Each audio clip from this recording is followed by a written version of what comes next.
Hey everyone, Denise Lawler here with Iron Valley Real Estate.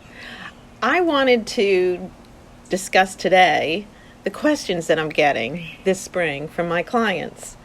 And the first one is, will there be more inventory this spring? Well, typically, traditionally, spring is the time of year when, yes, there is more inventory. It's the time to sell because people are out looking and they want to move over the summer and they want to get out before the kids go to school and all of that. But this year seems a little bit different. We still don't have enough inventory to keep up with the demand. So while normally you have those distinctive seasons of selling, with spring being the top one,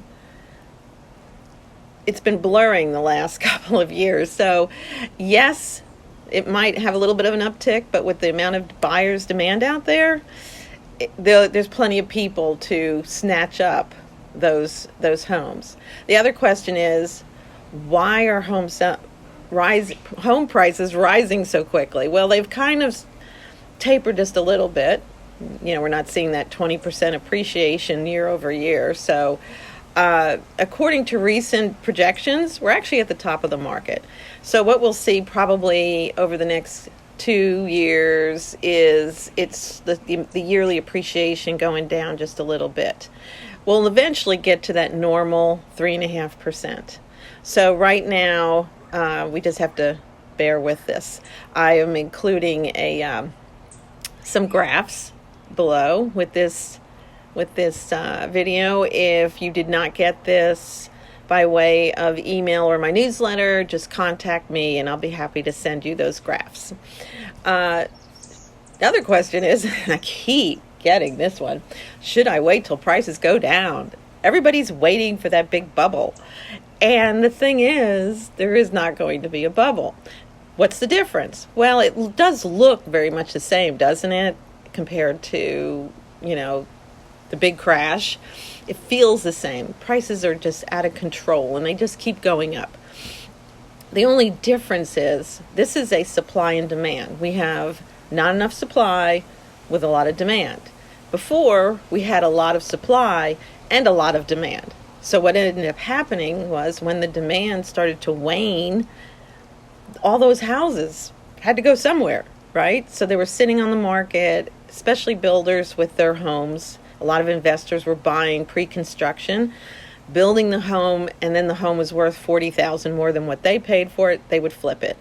So that's where the difference lies. So we're not really going to have that big crash where prices, there's all these bargains out there. So another question I get is, how does inflation affect the real estate market? Well, if you look all the way back to 1970, you will see that the one thing that is a hedge against inflation is actually real estate. If you're paying a high amount in rent, which that's a big news story right now, right? Rising rents. You could actually lock in a mortgage payment for the same amount you pay in rent, keeping your monthly housing expense essentially the same. So another big takeaway from that is home price appreciation has outperformed inflation for decades. And I'm showing another graphic for that. Should I wait till prices to go down to buy? Just like I just mentioned above, industry experts are expecting prices to only go up from here. And that's not likely to change. And it has to do with the supply and demand. If the demand is there, it's going to continue to go up. So the bottom line today is that defining factor between good agents and great agents is education. So I'm here to help you educate yourself as much as possible on the real estate market and how you can get invested into it and buy the right property and get the best rate and get the best price. So if you need any more help, just contact me. My email is Denise L. Don't forget the L. Denise L. SalesOrlando@gmail.com. You all have a great day, and I'm going to go enjoy this beautiful Florida weather. Bye-bye.